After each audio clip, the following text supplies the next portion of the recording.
Nous avons un défenseur devant le Père, Jésus-Christ, le juste. Il est la victime offerte pour nos péchés, et non seulement pour les nôtres, mais encore pour ceux du monde entier.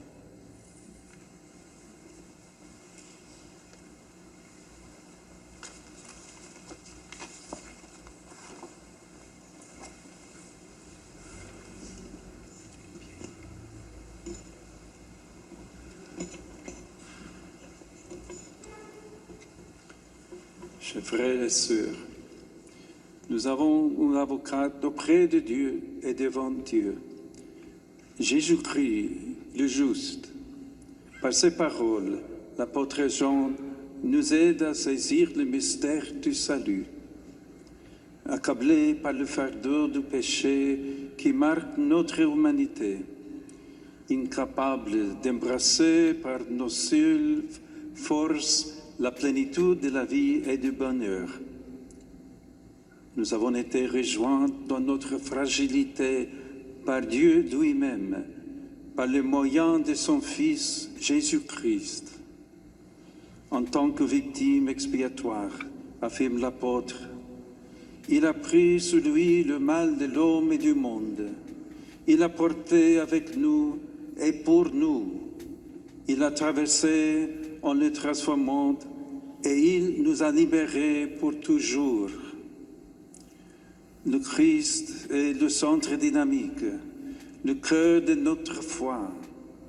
Et c'est à partir de cette position centrale que je voudrais m'adresser à vous, alors que je salue cordialement Son Altesse le Prince Albert, Son Excellence Monsieur Dominique Marie David, ainsi que les prêtres et les religieux et religieuses présents, en vous exprimant ma joie d'être ici et de partager votre cheminement ecclésial. En contemplant le Christ comme avocat, suite à la lecture que nous venons d'entendre, je voudrais vous proposer quelques réflexions. La première concerne le don de la communion. Jésus-Christ, le juste, en intercédant pour l'humanité auprès du Père, nous réconcilier avec lui et entre nous. Il ne vient pas prononcer un jugement de condamnation, mais offrir à chacune sa miséricorde qui purifie, guérit, transforme et fait entrer dans l'unique famille de Dieu. Sa nature compatissante et miséricordieuse le fait avocat des pauvres et des pécheurs, non pas pour encourager le mal, mais pour les libérer de l'oppression et de l'esclavage, afin de les faire devenir enfants de Dieu et frères les unes des autres. Ce n'est pas un hasard si les gestes accomplis par Jésus ne se limitent pas à la guérison physique ou spirituelle de la personne, mais comportent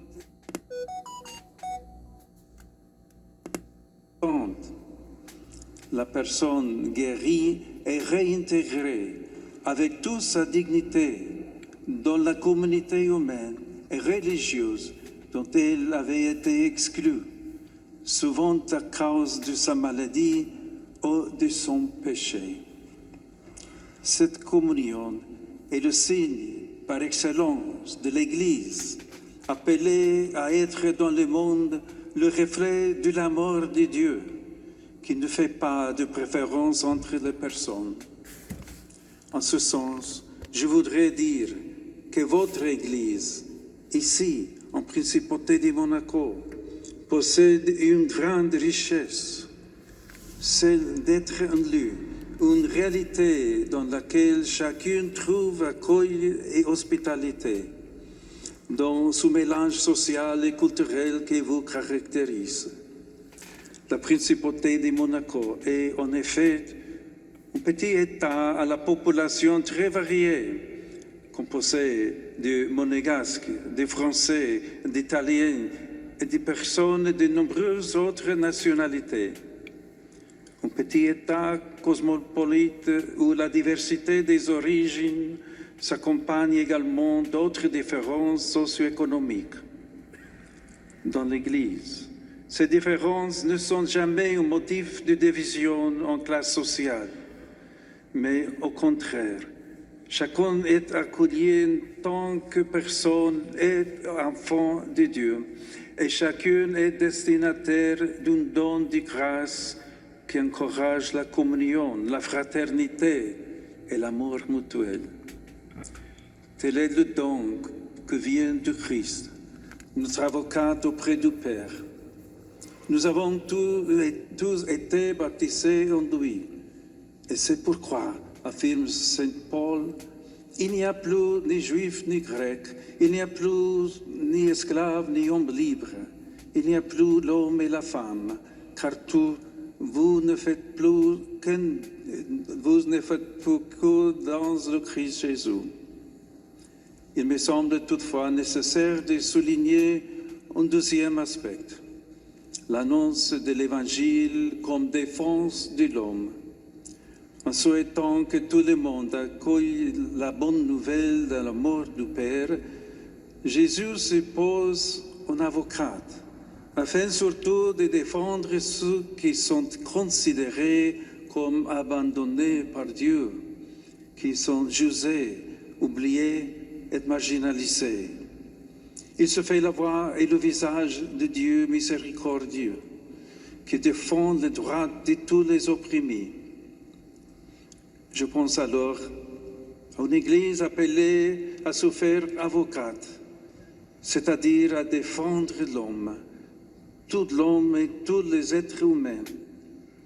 Il s'agit d'un chemin de discernement critique et prophétique, visant à promouvoir un développement intégral de l'humanité qui respecte sa dignité et son identité authentique, ainsi que sa fin ultime qui renvoie au mystère de pleine communion avec le Dieu Trinité. Et d'entre nous, c'est là le premier service que doit rendre l'annonce de l'Évangile, éclairer la personne humaine et la société afin qu'à la lumière du Christ et de sa parole, elles découvrent leur identité, le sens de la vie humaine, la valeur des relations et de la solidarité sociale, le but ultime de l'existence et le destin de l'histoire.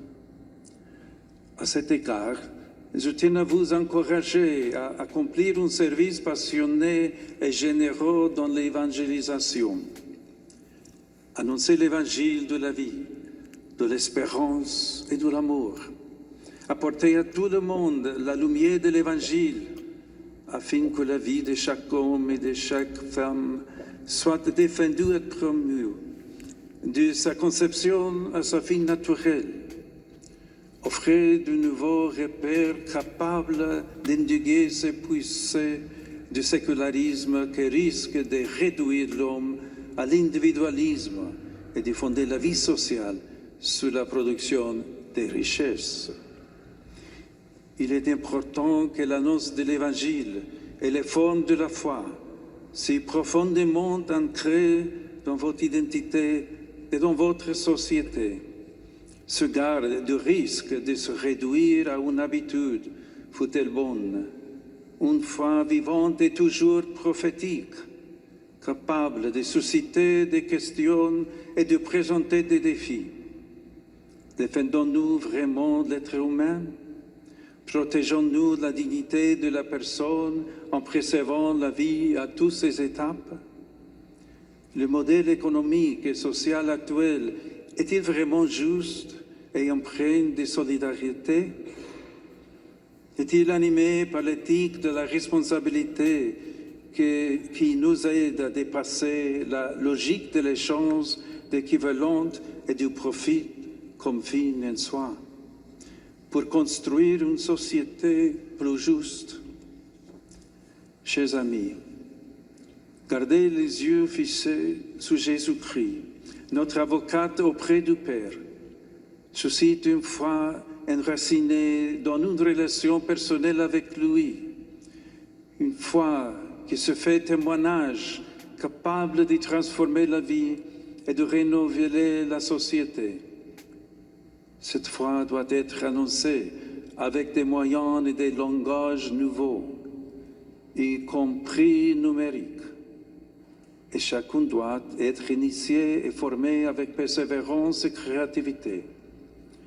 Cela vaut en particulier pour ceux qui s'ouvrent à la rencontre avec Dieu, pour les catéchumènes et les recommençantes que je vous recommande tout particulièrement. Que votre sainte patronne, la Vierge Marthe dévote, vous inspire par son exemple et que la très sainte Vierge Marie, l'Immaculée, intercède pour vous et vous guide toujours sur votre chemin.